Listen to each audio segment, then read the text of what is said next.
Hello, fourth grade, and welcome to the beginning of Unit 3.2. We're going to be talking about the Great Depression. Now, before we get started, I have a video to show you that's in our Google Classroom video section. And then we're going to talk about the different resources that we have before we go into working through our assignments. So I'm going to play the video for you first, and then we'll discuss everything afterwards.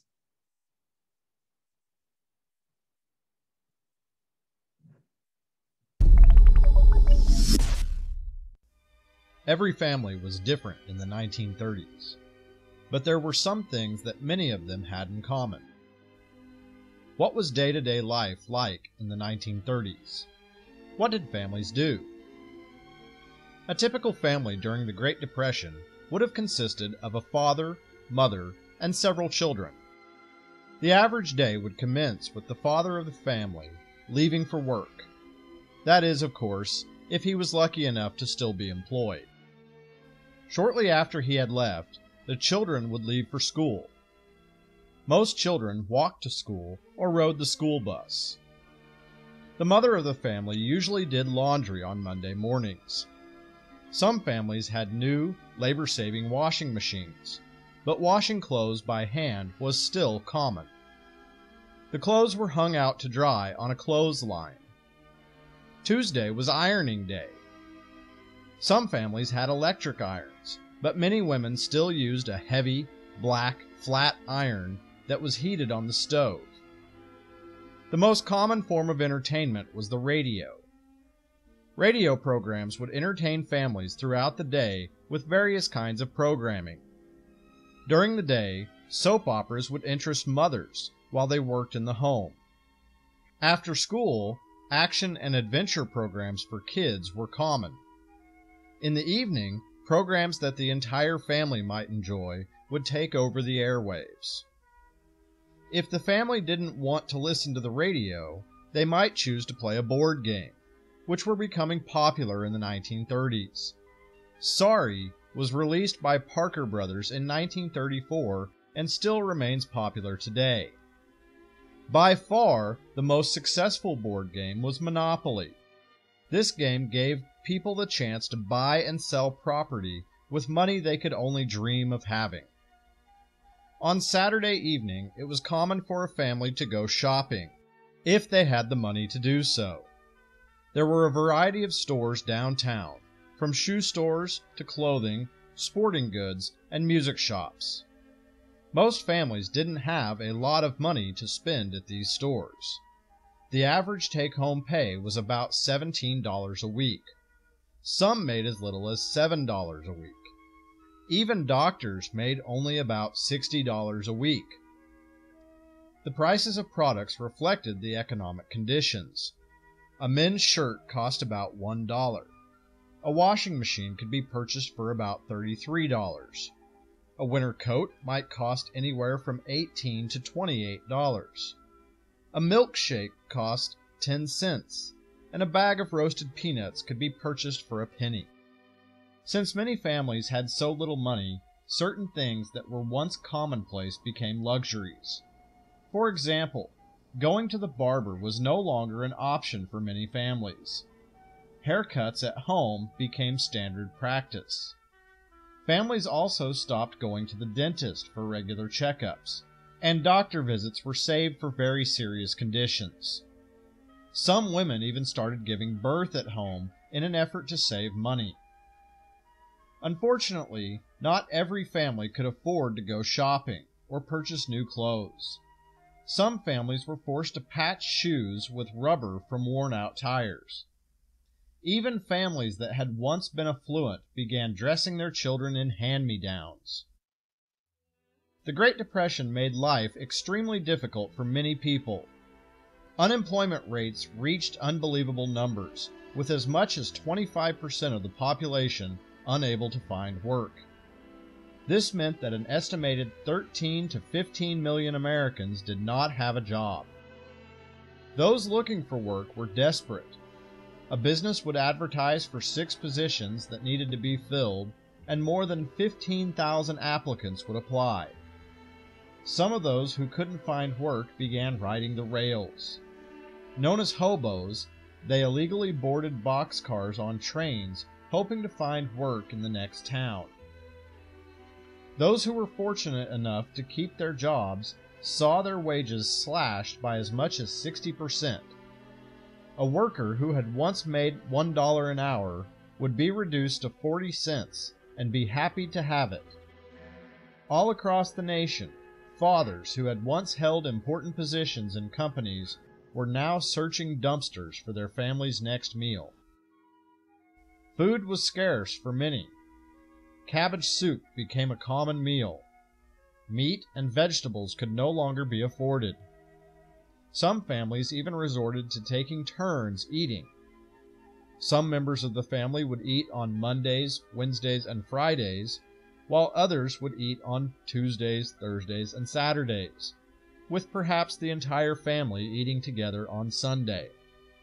In order to cut heating costs, families resigned to heating only one room of their house. They used many different heating sources, from wood to coal that they had found, or even corn cobs. In an effort to save money, many families shared homes. Some younger children were sent away to live with relatives in a different part of the country. In other cases, kids as young as 13 were told to leave home and go find work.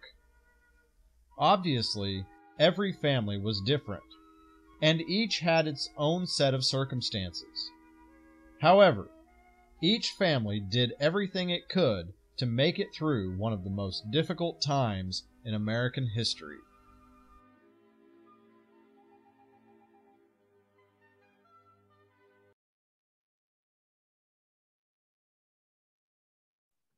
Okay, so that takes us to the end of this video. Now, throughout this video, you got a chance to see what life was like for people during this time period of the Great Depression.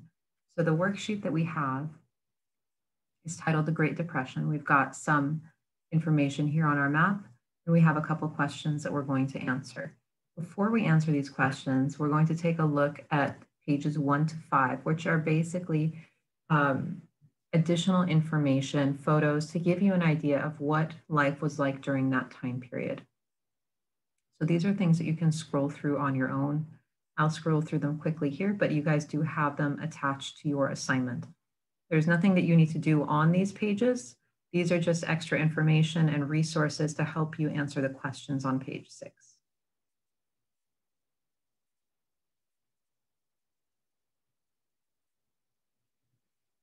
Okay, now this last page does have some information to read. The Great Depression was a time of economic crisis in the 1930s. Many people were homeless and had no jobs. Factories closed, the stock market crashed, and banks failed. So the reason it was called the Great Depression is that the entire country was in such bad shape. The economy had gone way down. People didn't have money. People lost their jobs. Many people who worked in factories were jobless. So this was a really difficult time for the economy in this country, and it affected pretty much everybody. By 1934, the country was suffering from the worst drought in history. So that means it hadn't been raining, there's not enough water. Farmers could not grow food, and many lost their land. Terrible dust storms covered everything in dirt. The Midwest was most affected and became known as the Dust Bowl. So because there was so much dust and dryness in the air, it was just heat and there was no humidity, there was no rain. They called the area of the Midwest, so those Midwestern states that aren't near any bodies of water, they were called the Dust Bowl because they were basically covered in a layer of dust on everything. As farms failed in the Midwest, 200,000 migrants moved to California for a new beginning. Franklin D. Roosevelt was elected president in 1933. He promised that he would pass laws and start programs to get people back to work. This was called the New Deal. So make sure you're highlighting all of these important things, these bold-faced words. Some of the programs included the Works Progress Administration, which hired people to build roads, dams, bridges, hiking trails, and schools. The Central Valley Project hired workers to build dams and canals to get water to California's Central Valley. So remember, the Central Valley is where most of the crops and and the foods that we eat are grown in California. It helped turn the Central Valley into a rich farming area, but it also destroyed many wetland habitats. So while they're building these canals and these dams to bring water into the Central Valley, they were actually also damaging those habitats that were by those water areas. So there was positives to it and there were negatives to it. African Americans found themselves suffering more than their white neighbors. Minority workers lost their jobs first, and many charities refused to help them. In 1935, First Lady Eleanor Roosevelt helped end racial discrimination in the New Deal programs. President Roosevelt created a group of minority government employees to talk to him about issues that affected them. These programs, along with the start of World War II, ended the Great Depression. So what happened was, and this is still an issue that we face today, is that minority groups and people of color were affected more harshly than white people. So they were the first ones to lose their jobs.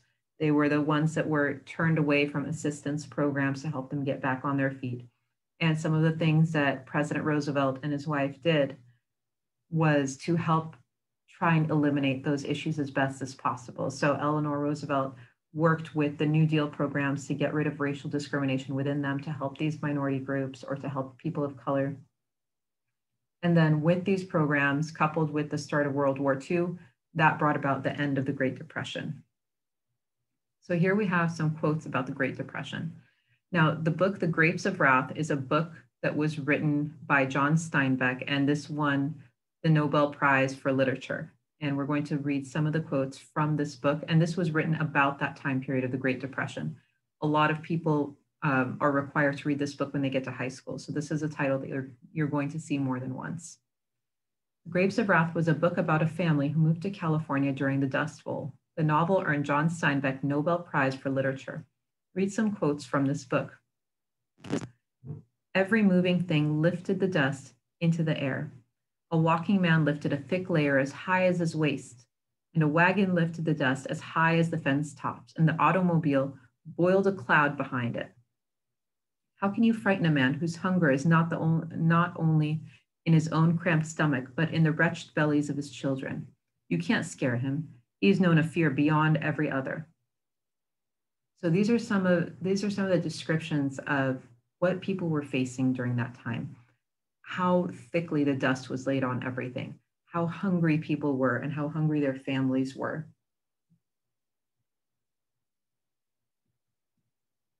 So we're going to look at the photographs of the Dust Bowl migrants in California and then at the map on the next page to be able to complete the activity. Now over here, we see that we have a picture of a lady and her children. We have a picture of what looks like these farming lands that have nothing growing on them. Next, we're going to take a look at this map. So this is on page 6. Now over here, this area is where the Dust Bowl took place. So the Dust Bowl damaged many, many states. So the small circle is where the most amount of damage happened. So right in here in this little circle. And then we're going to take a look at what states are included in this circle.